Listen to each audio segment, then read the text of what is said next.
Good morning, good morning, good morning. It is Friday, March 6th. Haven't done my readings in a couple of days, so I'm catching up. And I thank you for joining me. Starting with the reading from the Tao this morning, we are on page 41. When superior students hear of the Tao. When superior students hear of the Tao, they strive to practice it. When middling students hear of the Tao, they sometimes keep it and sometimes lose it. When inferior students hear of the Tao, they have a big laugh. But not laughing in itself is not sufficient to be called the Tao, and therefore it is said, the sparkling Tao seems dark.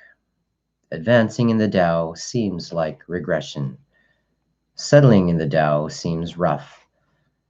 True virtue is like a valley. The immaculate seems humble. Extensive virtue seems insufficient. Established virtue seems deceptive. The face of reality seems to change. The great square has no corners. Great ability takes a long time to perfect. Great sound is hard to hear. The great form has no shape. The Tao is hidden and nameless. This is exactly why the Tao is good at developing and perfecting. Okay. Moving on to our daily readings. First one is from Believing in Myself. Quote from William Shakespeare to begin. Friendly carousel cuts off many faces. Friendly counsel cuts off many faces. Contrary as many of us are, we crave attention but often run from it when we get it. If anyone comments on our behavior, whether they're giving us credit or blame, we tend to squirm like a fish on a hook.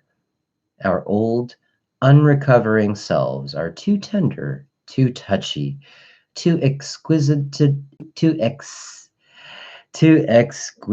self-conscious for their own good. Our new recovering selves, however, are made of much sterner stuff. Less vulnerable now than we used to be. We are learning to take both compliments and complaints without flinching. We know we need help and we're willing to take it when it's offered. It's a pat on the back. Wonderful. If it's a legitimate criticism, that's wonderful too. We're not so frail anymore that we can't hear a word to the wise. Our new emotional sturdiness is a sign of maturity and self-confidence. For the first time in our lives, perhaps we realize that our self-worth is independent of what other people say of us, whether it's good or bad. We are who we are. Comments from others may hurt us a little or help us a little, but they don't change who we are. When I am sure of who I am, other people's opinions will not matter so much. Good reminder for the self-esteem for today.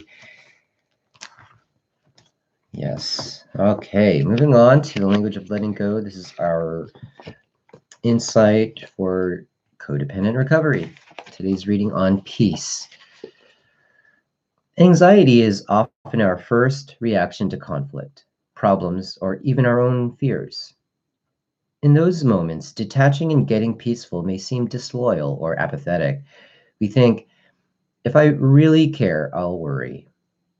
We convince ourselves that outcomes will be positively affected by the amount of time we spend worrying. Our best problem-solving resource is peace. Solutions arise easily and naturally out of a peaceful state.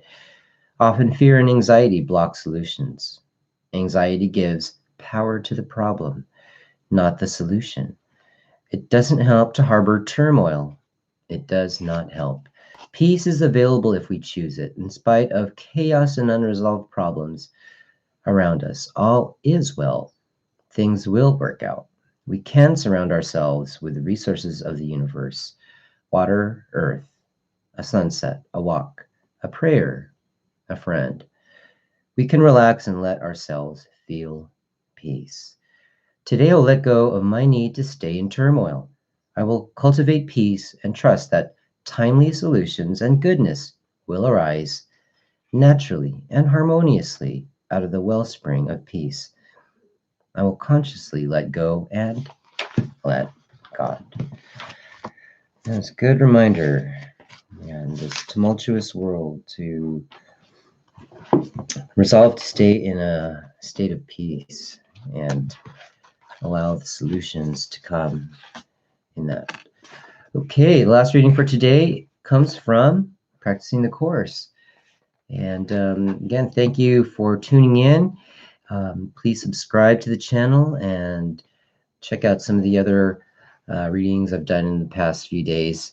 Hope you find them useful. All right, moving on. Shifting our misbelief is our assignment. Making a shift in our thinking is easier to agree to than to do. Why is that, we wonder? Perhaps it's because having to change a thought implies we were wrong initially. We hate being wrong. Shifting our viewpoint, on the other hand, is quieter and less dramatic, needing little explanation. Fortunately, that's all that's asked of us here. But what is the misbelief we're recording? In the particular, it's something different for everyone, but in general, all of us are asked to believe that nothing here in this life really means anything. The experiences are nothing more than simple assignments for learning to believe that the Holy Spirit can answer all questions, smooth all troubled waters, and offer us unending peace. How long it takes us to learn this depends on our willingness to shift our misbelief. If any situation is causing us stress, it's time to ask for another vision. Until we ask, our belief cannot change. A tiny change in how I see something today can create a big change in my life. Remember that, folks. All it takes is a willingness to see things from another perspective, and a willingness to ask the Holy Spirit to guide us in seeing that different perspective. All right. So everybody, thank you again for tuning in. It is Friday, March 6th, and have a great weekend. And I'll see you all next time. Bye now.